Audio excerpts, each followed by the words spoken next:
Well, I do believe our next question comes from Daniel Harris. Welcome, Daniel Harris. Would you like to put your question to the meeting?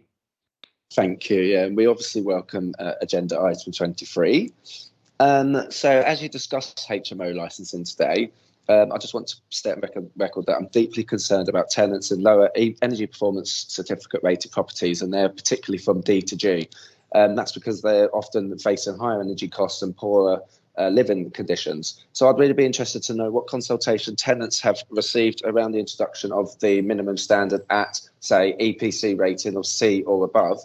And do we know how many extra in energy bills tenants stuck at the worst energy efficient homes pay compared to those in C-rated homes? And can you not also just take initiative here, please, and explore introducing a minimum EPC rating requirement, protect our community's well-being and the city's net zero targets? The initiative scheme is hardly an incentive for slum landlords as well. Thank you. Thank you, Mr. Harris.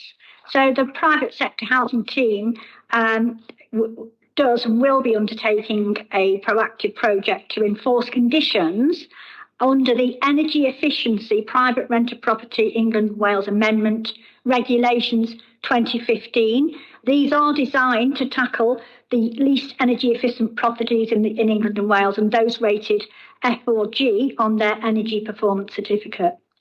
740 properties were found to be in breach of these regulations, and contact was made with all of those landlords. The majority of these properties subsequently met the requirements without need for formal enforcement, and that's good news. But where enforcement has been necessary, we have taken action.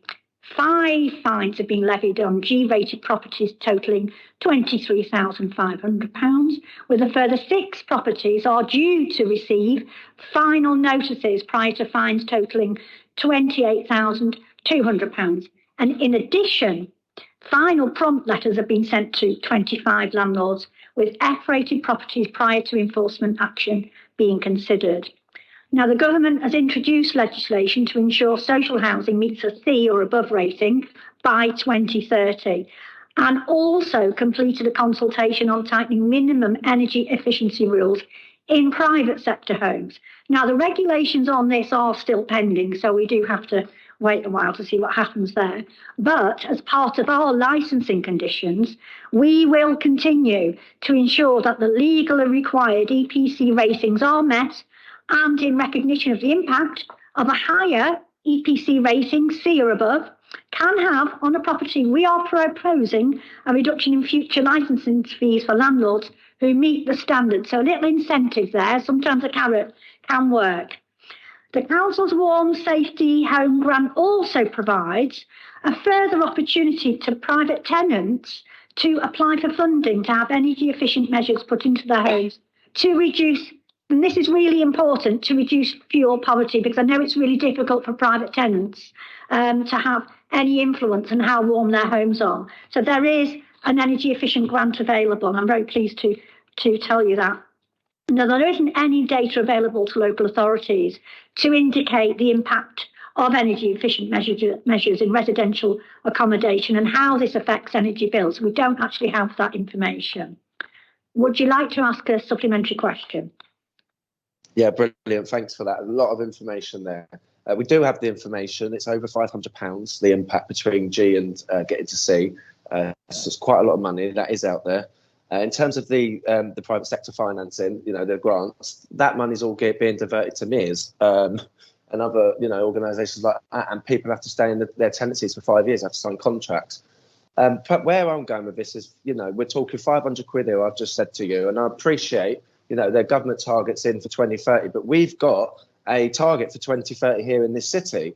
And the fact is that this city, our ambitions and the government targets are nowhere near aligned. So what I would like to be seeing is the consultation to be done correctly. Therefore, the people are actually asked this information. If we're going out and actually consulting, we need to be asking what people want. But secondly, it would be really good if we consider that £500 per person that they're having to find extra in all of these cost of living crises has been really difficult for people. And one thing I'd love for you to commit to today, at least, is for you to go back to Keir Starmer and your Labour admin and your Labour government, hopefully Labour government, and ask them to bring in an EPC minimum rating of C as soon as possible within the first 100 days of their government. Thank you very much, Mr. Harris, and I will note your comments, and I will attempt to contact Mr. Keir Starmer on your behalf. Thank you. Thank you very much. Take care.